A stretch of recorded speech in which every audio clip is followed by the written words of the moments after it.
The Two Crabs. My dear, called out an old crab to her daughter one day, why do you sidle along in that awkward manner? Why don't you go forward like other people?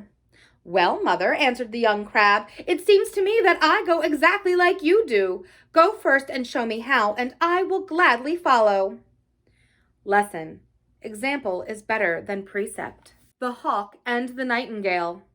A nightingale once fell into the clutches of a hungry hawk, who had been all day on the lookout for food. Pray let me go, said the nightingale. I am such a mite for a stomach like yours. I sing so nicely, too. Do let me go, and it will do you good to hear me.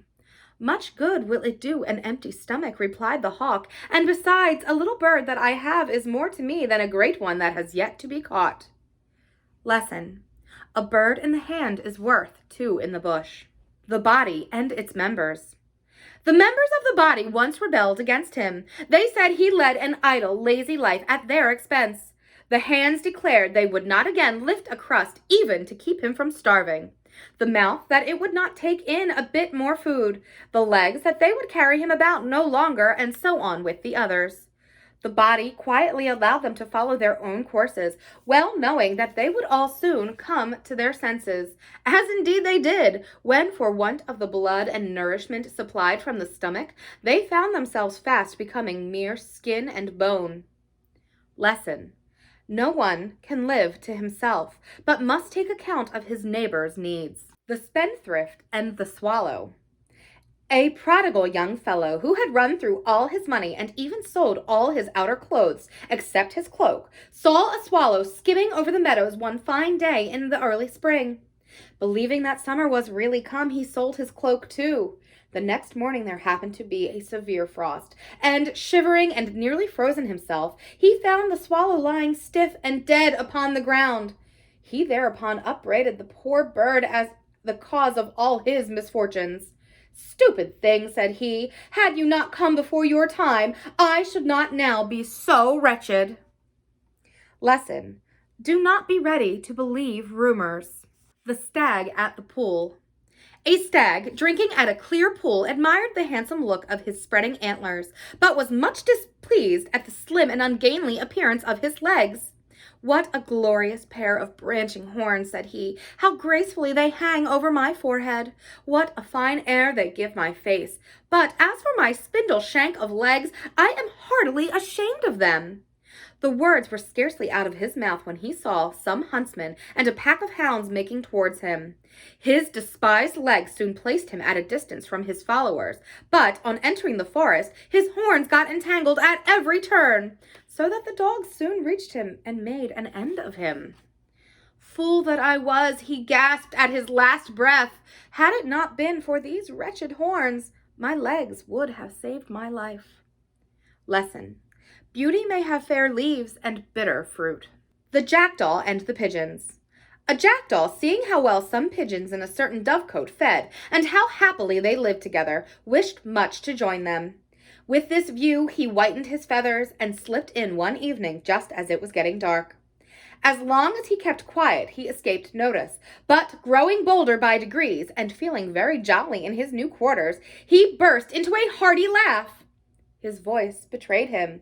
The pigeons set upon him and drove him out.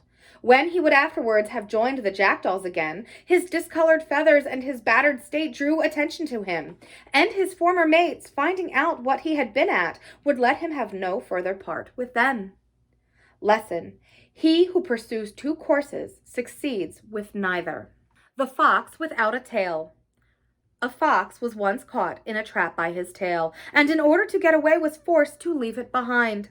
Knowing that without a tail he would be a laughing-stock for all his fellows, he resolved to try to induce them to part with theirs. So at the next assembly of foxes he made a speech on the unprofitableness of tails in general, and the inconvenience of a fox's tail in particular, adding that he never felt so easy as since he had given up his own. When he had sat down, a sly old fellow rose, and waving his long brush with a graceful air, said, with a sneer, that if, like the last speaker, he had lost his tail, nothing further would have been needed to convince him, but till such an accident should happen, he should certainly vote in favor of tails. Lesson. Guard against those who would wish you to be reduced to their own level. The mischievous dog. A rascally dog used to run quietly to the heels of every passer-by and bite them without warning. So his master was obliged to tie a bell around the cur's neck, that he might give notice wherever he went. This the dog thought very fine indeed, and he went about tinkling it in pride all over town. But an old hound said, "Why do you make such a fool of yourself? That bell is not a mark of merit, but of disgrace." Lesson. Notoriety is often mistaken for fame. The Collier and the Fuller.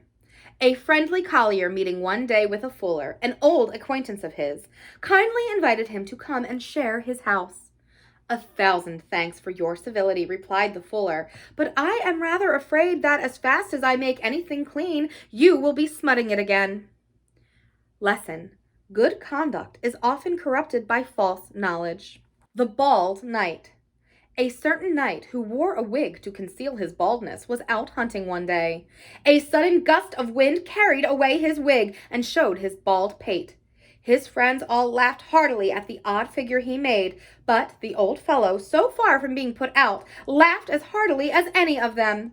"Is it any wonder," said he, "that another man's hair shouldn't keep on my head when my own wouldn't stay there?" Lesson.